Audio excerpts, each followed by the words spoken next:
gente viu no vídeo anterior que a análise feita por Rayleigh usando as leis do eletromagnetismo, as leis da mecânica estatística e um modelo que deveria ser um bom modelo para a radiação de corpo negro, levavam a previsões que não só eram diferentes das previsões dos experimentos, né, do observado experimentalmente, como previam coisas absurdas, como, por exemplo, o fato de que a intensidade explodia para comprimentos de onda pequenos e que levavam a uma intensidade total que divergia, né, igual a infinito. Então, em 1900, o Planck propôs uma hipótese que a princípio pareceu absurda para ele, simplesmente era um artifício matemático que foi a única coisa que resolveu, que levou a uma fórmula que concordasse com os experimentos, mas que depois se provou ser uma propriedade fundamental da natureza e foi usada não só para explicar a radiação do corpo negro, mas também vários outros fenômenos, como o efeito fotoelétrico, que é o assunto da nossa próxima aula. Bom, então, qual foi a hipótese do Planck? Bom, então a gente sabe que a radiação eletromagnética emitida por um corpo a uma determinada temperatura T é emitida porque as moléculas, os átomos que formam aquele objeto estão vibrando. Essa vibração está relacionada com a temperatura, é essencialmente a definição de temperatura. E para modelar o corpo negro, o que a gente supõe é que eu tenho esses osciladores, que são os átomos, as moléculas ali na parede da caixa, vibrando com uma certa distribuição de frequência. Esses osciladores estão em equilíbrio com a radiação eletromagnética da caixa e por isso a gente tem essa relação entre a temperatura e a radiação que sai da caixa, né? A radiação emitida pelo nosso modelo de corpo negro. Bom, então, o que o Planck supôs, a hipótese que ele fez, foi que esses osciladores, né, que são parecidos com aqueles, a gente pode imaginar que são aqueles osciladores harmônicos, como a gente vê lá no curso de Física 1, só para a gente ter uma ideia um pouco mais concreta, esses osciladores, eles só podem ter certos níveis de energia, que são dadas por essa fórmula aqui, em que N é um número inteiro. Então, se a gente lembrar lá do curso de Física 1, um oscilador harmônico pode ter qualquer energia, é só ele vibrar numa amplitude um pouco menor, tá?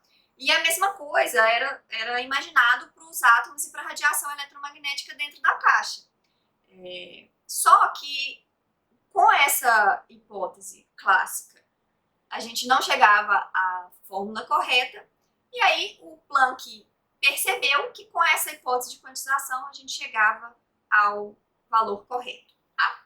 Então, a gente agora vai imaginar que se eu tiver um oscilador harmônico, ele não pode ter qualquer energia, ele tem níveis de energia quantizados, então tem esses valores discretos de energia, não posso ter nenhuma energia intermediária entre um nível e outro.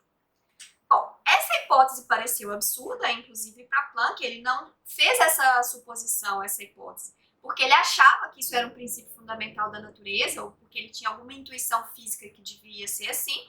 Isso foi uma conclusão levada pela matemática, pelo que funcionava matematicamente e levava a uma fórmula que concordasse com os experimentos. Então, em uma carta para um amigo, ele escreveu essa frase aqui, que essa hipótese foi essencialmente um ato de desespero, porque foi a única coisa que funcionou para levar um modelo teórico satisfatório para a radiação do corpo negro.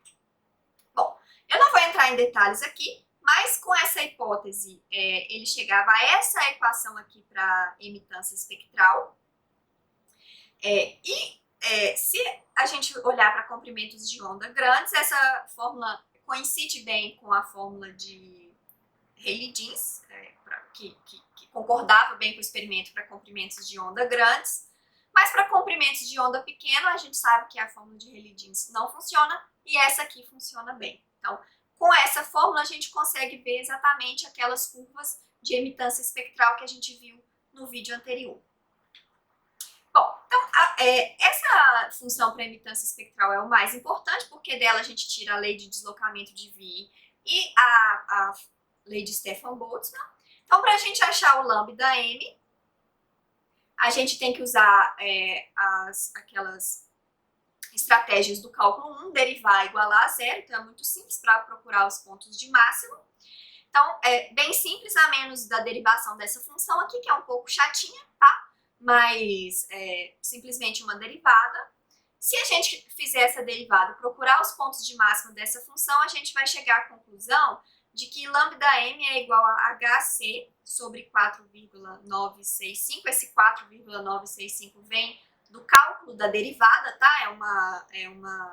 Essa constante depende da função. K é a constante de Boltzmann, T é a temperatura, H é a constante que foi chamada de constante de Planck.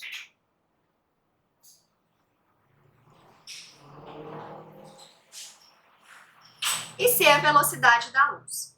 Então, hoje a gente já conhece o valor da constante de Planck. Se a gente substituir todas essas coisas aqui, a gente chega à conclusão que lambda_mt é hc sobre 4,965 sobre K, que é o 2,9 vezes 10 a menos 3, que a gente viu a partir do experimento no vídeo anterior. Então, a lei de radiação de Planck leva a lei correta para o deslocamento de Wien. A lei correta, a lei do deslocamento de Wien. Ok.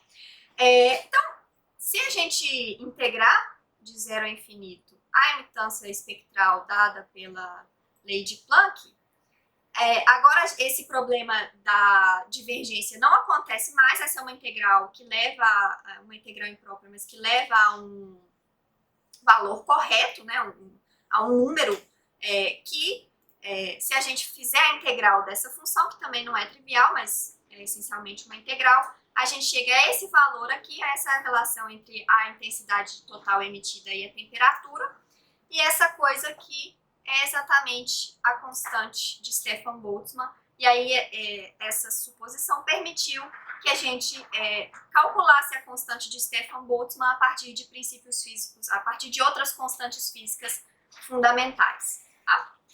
Bom, então a gente não fez os detalhes da conta, mas eu queria enfatizar aqui que essa hipótese da quantização ela é essencial para eliminar o problema da catástrofe do ultravioleta. E por que isso acontece?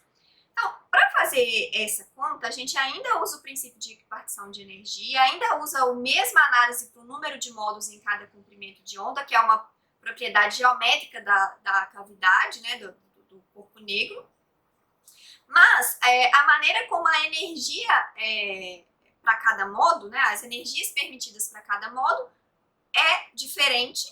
E o que acontece aqui é que eu sei que cada modo tem energia kT, veio lá do princípio de equipartição da energia, mas eu sei que a energia mínima permitida, se a energia não é zero, a próxima energia permitida é Hc sobre lambda, né, Hf, e F é C sobre lambda.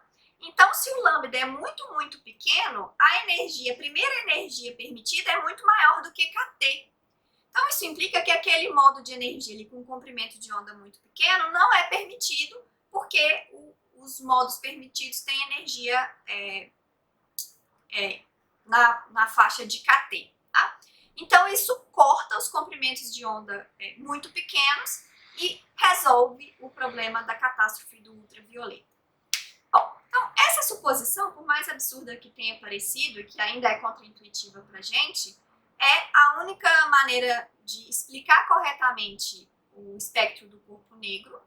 E mais para frente, ao longo das próximas aulas, a gente vai ver outros fenômenos que só são explicados com essa hipótese, que deixou de ser um argumento absurdo para ser uma lei, uma propriedade fundamental da natureza, e a quantização da energia é uma propriedade que explica vários fenômenos, é essencial para explicar vários fenômenos, como a gente vai ver nas próximas aulas.